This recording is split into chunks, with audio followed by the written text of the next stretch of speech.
All right, so today we're going to be looking at a story entitled To Build a Fire, and it's written by Jack London. It's on page 810 in your anthology. When you saw that title, To Build a Fire, a lot of you might have been expecting to read a story about like instructions on how to build a fire, and you might have thought, oh, this is going to be a drag. But once you start reading this story, you find that it's actually kind of suspenseful as we get toward the end of the story. Now, there's two versions of this. There's one that came out in 1902, and the other came out in 1908. And it's the one that was that came out in 1908 is the one that's published in most anthologies today. But there is a very big difference between the two stories. It's unbelievable to look at the first one and see how much a writer can change a story and develop a story. And so I'm going to be putting online a PowerPoint about Jack London, and then I'm going to follow that with the 1902 version of the story, which I want you to read, and then I want you to read the 1908 version, which is in your text, and you're going to have a journal entry where you're going to be comparing the two writings. All right, with that being said, the character in this story, you're going to notice, did not have a name. And I think that's kind of cool because when there's no name, it kind of fits anybody. We don't know the race of this man. We don't know his economic status. And so he can kind of represent all of us. The first part of the story, we see that he is trudging through this freezing temperature, and he's really very dependent on his intellect. And he knows a lot about how to navigate creeks, how to take care of his food so that it doesn't freeze. He knows how to find water below the ice. So he's very knowledgeable. And then toward the middle of page 811, we discovered that there's a second character, and this character is a dog. I think it's neat that Jack London typically has his dogs where they are half dog and half wolf, because it's kind of like a combination of half civilized and half wild. But we see this dog who knows that he needs his master to survive this. His instincts have him following this man through the Yukon. Now, this man, he mistreats this dog. There's no compassion. There's no kindness given to the animal. He almost treats the dog as if it's his slave. In fact, anytime he fears danger, he'll send the animal out ahead of him. All right, so, but still the dog's very dependent on him. So we've got a lot of intellect versus instinct in here. Do you think people have instincts? If I was in class, I'd ask you that. I do. A lot of times we have this just feeling in the pit of our stomach that we should do something or make this move. And a lot of times we ignore those instincts and we just follow our head knowledge. All right, so let's look at this dog on page 811. I'm toward the bottom. At the man's heels trotted a dog, a big native husky, the proper wolf dog, gray-coated and without any visible or temperamental difference from its brother, the wild wolf. The animal was depressed by the tremendous cold. It knew that it was no time for traveling. Its instinct told it a truer tale than was told to the man by the man's judgment. In reality, it was not merely colder than 50 below zero. It was colder than 60 below, then 70 below. It was 75 below zero. Since the freezing point is 32 above zero, it meant that 107 degrees of frost obtained. The dog did not know anything about thermometers. I'm skipping down a little bit. But the brute had its instinct. I'm skipping down. The dog had learned fire, and it wanted fire, or else to burrow under the snow and cuddle its warmth away from the air. All right. So we see the instinct of this dog. He knows he needs fire, and he knows the only person to construct this fire is man. All right, this is going to be a very good example of naturalism. Remember, naturalism is a type of writing where the characters are prevented from reaching their destination, usually by nature. Okay, so I'm flipping over. When we move on, we discover that this man is going to fall in to a frozen, well, not really frozen, but an icy river. The first person to fall in, or the first character to fall in, is the dog. And it's on page 813. The dog made quick efforts to lick the ice off its legs and then dropped into the snow and began to bite out the ice that had formed between its toes. This was a matter of instinct. To permit the ice to remain would mean sore feet.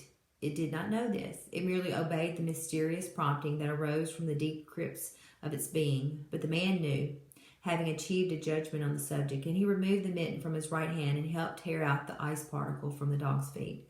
All right, so the dog falls in, he's fine. Now, when you flip over to page 815, you're going to find that this time the man is going to fall, to break through the water.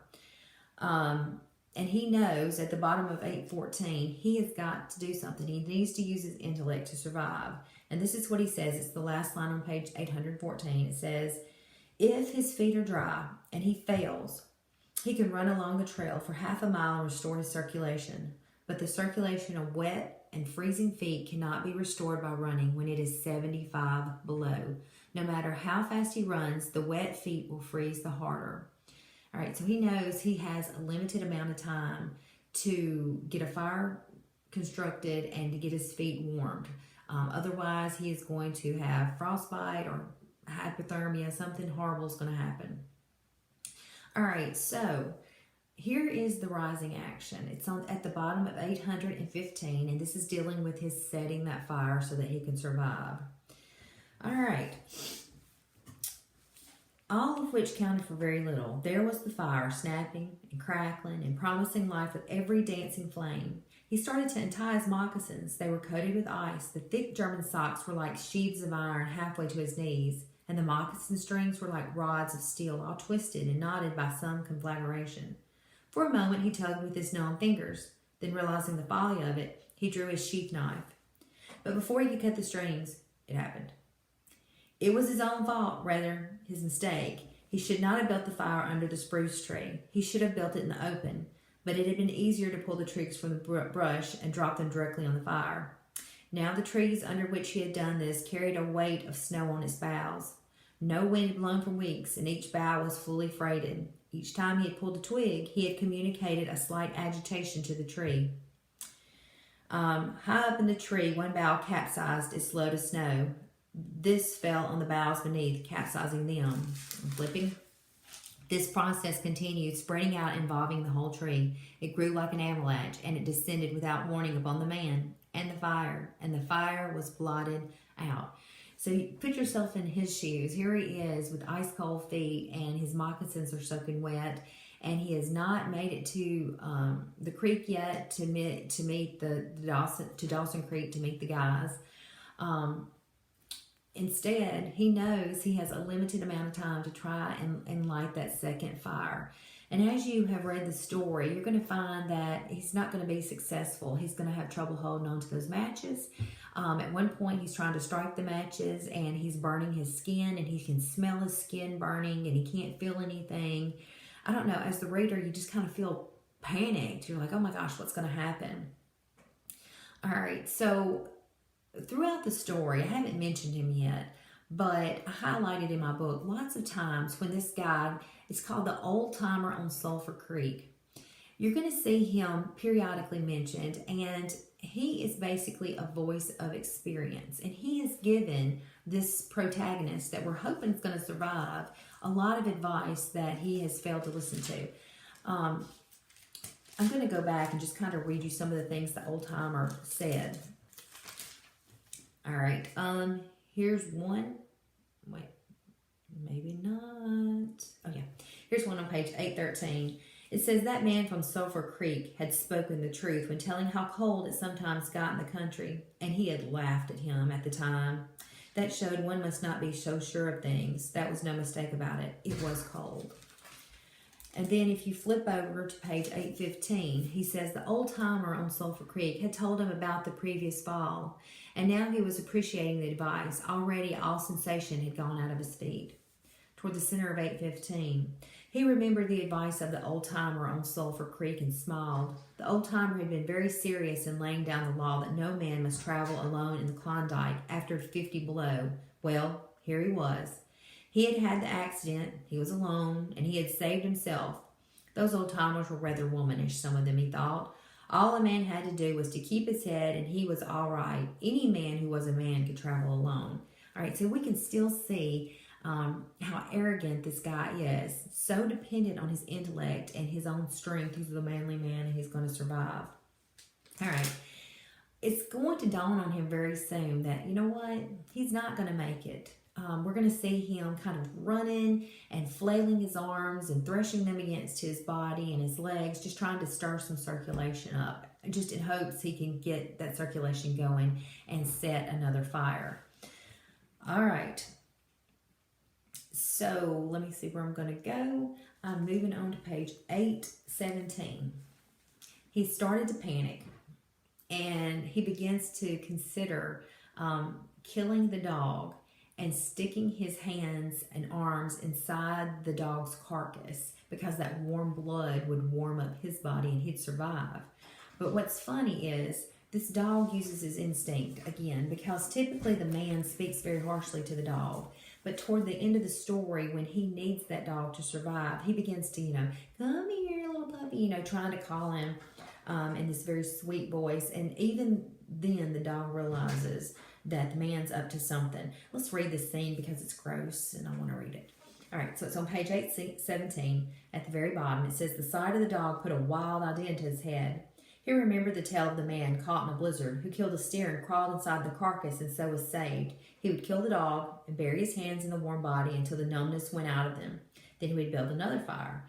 He spoke to the dog, calling to him, but his voice was a strange note of fear that frightened the animal, who had never known the man to speak in such a way before. Something was the matter, and its suspicious nature sensed danger. It knew not what danger, but somewhere, somehow, in its brains arose an apprehension of the man. It flattened its ears down at the sound of the man's voice, and its restless, hunching movement and the liftings and shifting of its forefeet became more pronounced, but it would not come to the man. All right, so his last, ditch at trying to survive, the animal's instinct, again, keeps it alive. So at the very end, he realizes, it tells us at the bottom of 818, he realizes that he is facing death. And so 819, we have the denouement, or the resolution. Basically, this man has lost consciousness. He's dying of hypothermia.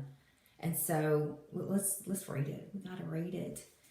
It said he pictured the boys finding his body next day. Suddenly, he found himself with them, coming along the trail and looking for himself, and still with them. He came around a turn in the trail and found himself lying in the snow. He did not belong with himself anymore, for even then he was out of himself, standing with the boys and looking at himself in the snow. It certainly was cold, was his thought. When he got back to the States, he could tell the folks what real cold was. He drifted on from this to a vision of the old-timer on Sulphur Creek. He could see him quite clearly, warm and comfortable and smoking his pipe. "You're right, old hoss. You were right," the man mumbled to the old-timer of Sulphur Creek.